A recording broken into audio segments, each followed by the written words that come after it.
इस वीडियो की शुरुआत एक बेहतरीन लाइन से करते हैं कि ज़िंदगी मिली है तो कुछ करके दिखाओ, वक्त ख़राब है तो उसे बदल कर दिखाओ। आइए दोस्तों, हम इस वीडियो के पहले प्रश्न पर चलते हैं। जैसा कि आप स्क्रीन पर देख पा रहे हो कि इस वीडियो का पहला प्रश्न आपके स्क्रीन पर। तो आपका प्रश्न क्या कह रहा है दोस्तों कि यदि दो समबाहु त्रिभुज की भुजाओं का अनुपात 1:2 है, यदि दो समबाहु त्रिभुजों की भुजाओं का अनुपात 1:2 है तो उनके क्षेत्रफल का अनुपात क्या है। तो उनके क्षेत्रफल का अनुपात क्या है? आपका पहला ऑप्शन दिया है 1:2, दूसरा ऑप्शन दिया है 2:3 और तीसरा ऑप्शन दिया है 4:9 और आपका चौथा ऑप्शन दिया है 1:4, जो कि बहुत ही लगते हैं दोस्तों। तो हम इस प्रश्न को ट्रिक के माध्यम से भी हल करेंगे और सूत्र के माध्यम से भी हल करेंगे। आइए हम इस प्रश्न को पहले ट्रिक के माध्यम से हल कर लेते हैं दोस्तों। तो आपका ट्रिक क्या है दोस्तों कि दो समबाहु त्रिभुज के क्षेत्रफल का अनुपात क्या होता है कि दो समबाहु त्रिभुज का क्षेत्रफल का अनुपात जो होता है वो उन दोनों समबाहु त्रिभुजों के भुजाओं के अनुपात के वर्ग के बराबर होता है। मैंने क्या कहा दोस्तों कि दो समबाहु त्रिभुज के क्षेत्रफल का जो अनुपात होता है वह उन दोनों समबाहु त्रिभुज के भुजाओं के अनुपात के वर्ग के बराबर होता है।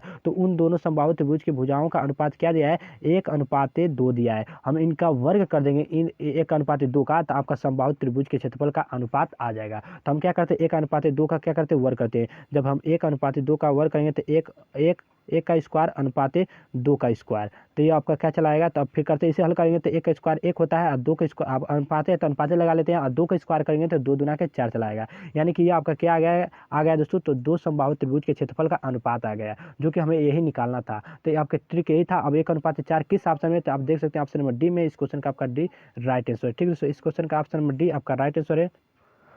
अब हम इस प्रश्न को सूत्र के माध्यम से हल कर लेते हैं दोस्तों। तो अब हम क्या करते हैं, इस प्रश्न को सूत्र के माध्यम से हल करने के लिए जगह बना लेते हैं दोस्तों। ठीक है, तो हम क्या करते हैं, आप इसके पहले देखिए दोस्तों आपको क्या ज्ञात करना है। तो आपको ज्ञात करना है दोस्तों कि समबाहु त्रिभुज के क्षेत्रफल अनुपात में ज्ञात करना है। ठीक है दोस्तों, तो देखिए आपको देखिए पहले इसके देखिए क्षेत्रफल ज्ञात करना है दोस्तों। तो आपको समबाहु त्रिभुज के क्षेत्रफल यानी कि एरिया बराबर क्या होता है दोस्तों, तो आपका एरिया बराबर होता है कड़ी में 3/4, कड़ी में 3/4 इंटू भुजा का स्क्वायर यानी कि ए का स्क्वायर। ठीक है दोस्तों, आपका यह होता है समबाहु त्रिभुज का क्षेत्रफल। देखिए तो हमें क्या करना है कि दो समबाहु त्रिभुज के क्षेत्रफल का अनुपात ज्ञात करना है। तो हम लिख लेते हैं कि पहले समबाहु त्रिभुज के क्षेत्रफल का बराबर क्या हो जाएगा, कड़ी में 3/4, कड़ी में 3/4 इंटू पहले भुजा का स्क्वायर, फिर बटे में दूसरे समबाहु त्रिभुज का क्षेत्रफल क्या हो जाएगा, तो दूसरे समबाहु त्रिभुज का क्षेत्रफल हो जाएगा इसके बटे में चला आएगा कड़ी में 3/4।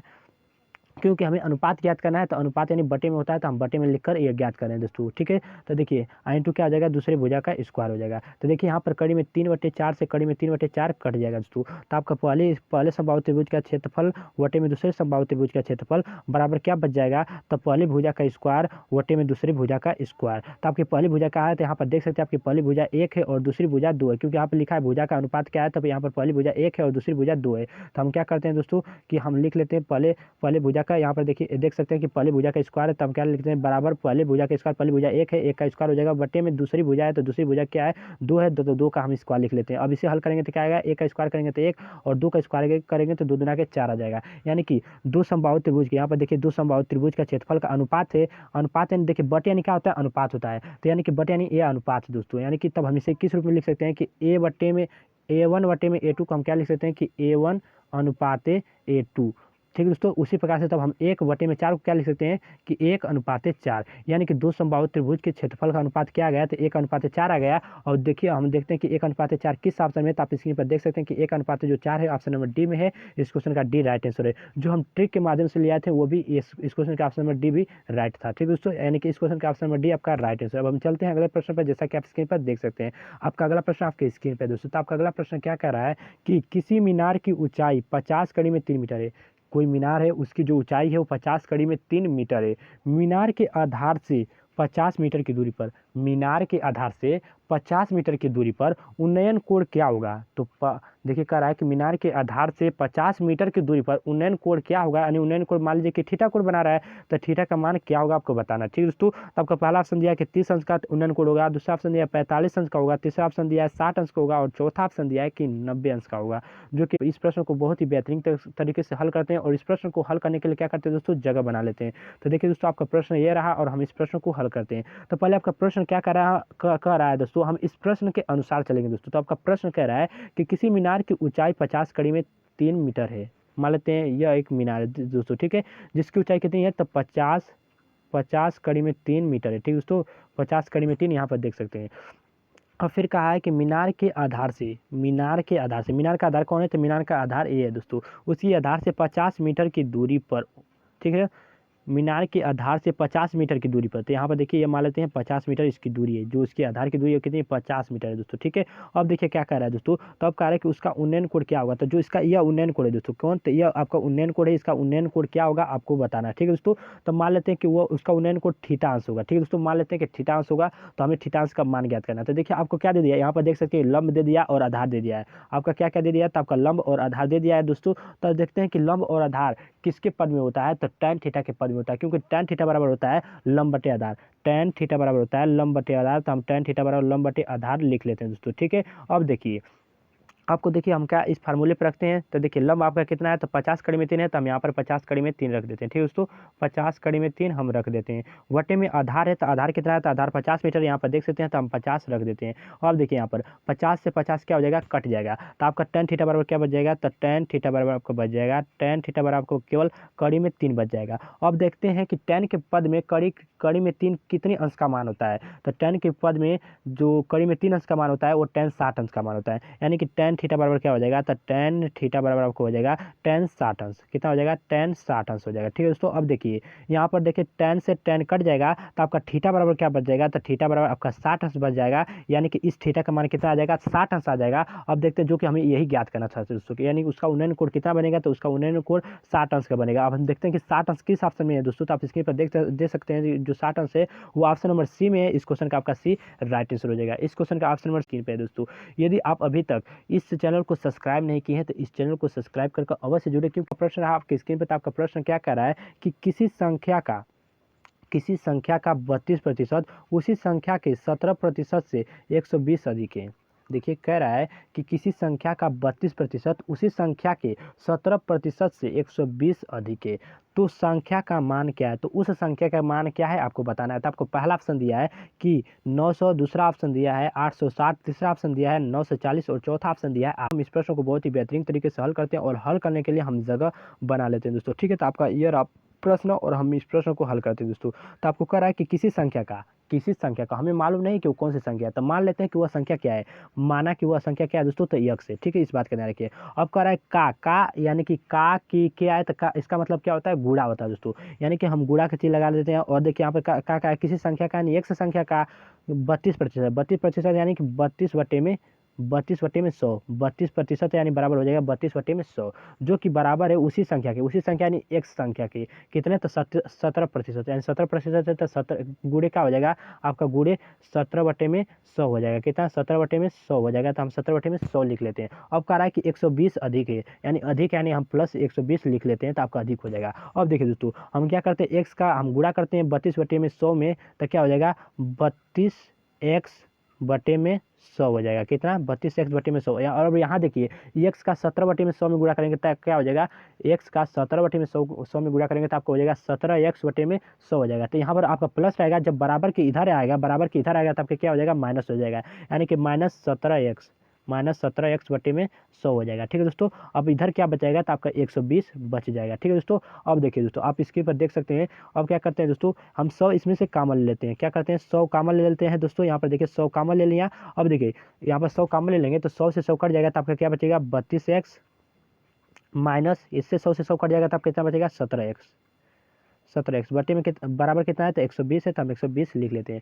अब देखिए हम क्या करेंगे, 17x यहाँ पर 32x में से हम क्या करेंगे, 32x में से 17x घटाएंगे तो आपका कितना आ जाएगा, 32x में से 17x घटाएंगे तो आपका 15x आ जाएगा, यानी कितना आ जाएगा 15x बटे में 100 बराबर 120। कितना आ जाएगा, 15x बटे में 100 बराबर 120 हम लिख लेते हैं, यानी कि 15x बटे में 100 बराबर 120 आया था, तो हमने लिख लिया। अब देखिए जब हम इसे हल करेंगे तो देखिए यहाँ पर देख सकते हैं कि हम 15 से यहाँ पर देखिए 100 क्या कर रहा है, भाग कर रहा है, जब बराबर के इधर जाएगा तो गुणा करेगा। यहाँ पर 15 क्या कर रहा है, तो गुणा कर रहा है, जब बराबर के इधर आएगा तो भाग करेगा, ठीक है दोस्तों। तो अब हम लिख लेते हैं दोस्तों, यहाँ पर देख सकते हैं कि आपका 120 है, तो हम 120 लिख लेते हैं। अब देखिए यहाँ पर x बराबर क्या हो जाएगा, तो आपका x बराबर हो जाएगा कि 120 गुणे, यहाँ पर ये 100 भाग कर रहा था तो उधर जाएगा तो गुणा करेगा, तो हम 100 गुणे में लगा लेते हैं। अब देखिए यहाँ पर 15 क्या कर रहा है, तो गुणा कर रहा है, इधर आएगा तो भाग में हो जाएगा दोस्तों, तो हम भाग में लिख लेते हैं, यानी कि 15। अब देखिए जब 15 से काटेंगे तो 15 का में 15, अब 15 बटे कितना होता है, तो 15/120 होता है, तो हम लिख लिया दोस्तों 15/120, यानी कि 15 से 120 8 बेर में कट जाएगा। तो आपका x बराबर क्या आ जाएगा दोस्तों, तो 8 × 100 आ जाएगा। कितना, तो 8 × 100 आ जाएगा, 8 × 100 लिख लिए। अब जब इसका गुणा करेंगे तो x बराबर आपका आ जाएगा 800, ठीक है दोस्तों, कितना आ जाएगा 800 आ जाएगा, जो कि हमें उसी वह संख्या क्या है, वह संख्या हमने माना था x है, तो वो उसी संख्या निकालना था, तो वह संख्या x बराबर कितना आ गया 8 आ गया, 800 आ गया। तो हम देखते हैं 800 किस ऑप्शन में दोस्तों, तो आप स्क्रीन पर देख सकते हैं कि जो 800 है ऑप्शन नंबर डी में है। इस क्वेश्चन का ऑप्शन नंबर डी आपका राइट आंसर है। ठीक है दोस्तों, अब हम चलते हैं अगले प्रश्न पर। जैसा कि आप स्क्रीन पर देख सकते हैं, आपका अगला प्रश्न आपकी स्क्रीन पर है दोस्तों। तो आपका अगला प्रश्न क्या कह रहा है दोस्तों, तो आपका अगला प्रश्न कह रहा है कि आपका अगला प्रश्न कह रहा है कि त्रिभुज ए बी सी, कोई त्रिभुज है वो ए बी सी है, ठीक है दोस्तों, में कोण ए अनुपाते कोण बी अनुपाते कोण सी बराबर है 5:4:1 है। तो कोण बी प्लस कोण सी का मान क्या होगा, डिग्री में आपको बताना है दोस्तों। ठीक है, यानी कि कोण बी प्लस कोण सी का मान क्या होगा आपको बताना है। तो देखिए, जो कि ये भी महत्वपूर्ण प्रश्न का प्रश्न ये रहा दोस्तों, और अब हम इस प्रश्न को इस स्थान पर हम क्या करेंगे, हल करेंगे दोस्तों। ठीक है, ताकि हम इस प्रश्न को इस स्थान पर हल करते हैं दोस्तों। तो देखिए, वो देखिए आप इस बात का ध्यान रखिएगा कि त्रिभुज के तीनों कोणों का योग कितना होता है, त्रिभुज के तीनों कोणों का योग कितना है होता है दोस्तों, तो 180 अंश होता है। कितना होता है, 180 अंश होता है, इस बात का ध्यान रखिएगा। तो इसके पहले देखिए हम क्या करते हैं दोस्तों, आपको कोण ए बराबर कितना दिया है, तो ये अनुपात में है दोस्तों कि कोण ए बराबर आपका 5 है। लेकिन जब हम कोण ए बराबर निकालेंगे तो देखिए कोण ए बराबर क्या हो जाएगा, कोण ए बराबर आपका 5 है तो 5x हो जाएगा। कितना हो जाएगा, 5x हो जाएगा। अब देखिए कोण बी बराबर निकालेंगे तो कोण बी बराबर कितना है, तो कोण बी बराबर आपका 4 है, तो कितना हो जाएगा 4x हो जाएगा। अब देखिए कोण सी बराबर आपका कितना है, तो कोण सी बराबर 1 है, तो कोण सी बराबर क्या हो जाएगा, तो कोण सी बराबर जो आपका हो जाएगा वो आपका 1 है, तो x हो जाएगा। ठीक है दोस्तों, इतना जान लिए। अब देखिए ये क्या है, त्रिभुज के तीनों कोणों का आपके मान दिया गया है कि यानी कि कोण ए का मान 5x है, कोण बी का मान 4x है और कोण सी का मान x है। अब देखिए त्रिभुज के तीनों कोणों का योग 180 अंश होता है। तो त्रिभुज के तीनों कोणों का योग यानी जोड़, यानी त्रिभुज के तीनों कोणों का योग, यानी हम तीनों त्रिभुज के तीनों कोणों को जोड़ लेते हैं। तो यानी क्या, पहला क्या है 5x है, प्लस दूसरा त्रिभुज का कोण क्या है, तो 4x है, प्लस तीसरा त्रिभुज का कोण क्या है, तो x है, तो हम x को जोड़ लेते हैं। अब देखिए जो त्रिभुज के तीनों कोणों का योग होता है वो कितना होता है, तो 180 अंश होता है, तो हम 180 अंश लिख लेते हैं। अब देखिए दोस्तों, जब हम 5x 4x और x को जोड़ेंगे तो आपका कितना चला आएगा दोस्तों, तो 5x 5 4 9x और 9 1 x कितना हो जाएगा, 9 1 10x हो जाएगा। ठीक है दोस्तों, तो हम 10x बराबर आपका कितना हो जाएगा, 10x बराबर आपका 180 अंश आ जाएगा। 10x बराबर 180 अंश कितना आया, तो 10x बराबर 180 अंश आया, तो हम 180 अंश लिख लेते हैं। 1 0 से 1 0 कट जाएगा, तो x बराबर आपका कितना आ जाएगा, 18 आ जाएगा। x बराबर 18 अंश आ जाएगा। ठीक है दोस्तों, तो हम यहाँ पर लिख लेते हैं कि x बराबर 18 अंश आया, तो हम 18 अंश लिख लेते हैं। अब देखिए हमें क्या ज्ञात करना है दोस्तों, तो कोण बी प्लस कोण सी निकालना है। कोण बी प्लस कोण सी का मान निकालना है, क्या होगा, तो देखिए हमने पहले भी देखिए कोण बी का मान कितना था, 4 था, तो 4x हो गया था, तो हम यहाँ पर 4x लिख लेते हैं दोस्तों। और कोण सी का मान कितना था, यहाँ पर देख सकते हैं कोण सी का मान 1 था, तो 1x हो गया। ठीक है दोस्तों, हम यहाँ पर प्लस है, यहाँ पर देख सकते हैं प्लस है, तो हम क्या करते हैं x सी, कोण सी का मान क्या है, x है, क्योंकि 1 था तो x हो गया है, तो हम x लिख लेते हैं। ठीक है दोस्तों, अब हम इसे जोड़ते हैं, यानी कि कोण बी प्लस कोण सी बराबर कितना हो जाएगा, 4x और प्लस x बराबर 5x हो जाएगा। कितना हो जाएगा, 5x। और x का मान हमने कितना निकाला है, तो 18 निकाला है, तो इस x के स्थान पर कितना रख देंगे, 18 अंश रख देंगे दोस्तों। तो हम जब x का मान 18 रखेंगे तो अब गुणा कर देंगे, कितना हो जाएगा, 18 5 90 हो जाएगा। कितना हो जाएगा, 18 5 90, यानी कि कोण बी प्लस कोण सी का मान कितना आएगा, तो 90 अंश आएगा। यानी कि कोण बी प्लस कोण सी का मान कितना आएगा, तो 90 अंश आएगा। हम देखते हैं कि 90 अंश किस ऑप्शन में, तो आप स्क्रीन पर देख सकते हैं कि जो 90 अंश है दोस्तों वो ऑप्शन नंबर किस में है, तो ऑप्शन नंबर आपका सी में है। इस क्वेश्चन का ऑप्शन नंबर सी आपका राइट आंसर है। इस क्वेश्चन का आप इस वीडियो को लाइक नहीं किए हैं तो इस वीडियो को लाइक कर लें, और चैनल को सब्सक्राइब नहीं किए हैं तो चैनल को सब्सक्राइब कर इस चैनल से कर पाएँ। इस वीडियो को देखने के लिए आपका बहुत बहुत धन्यवाद।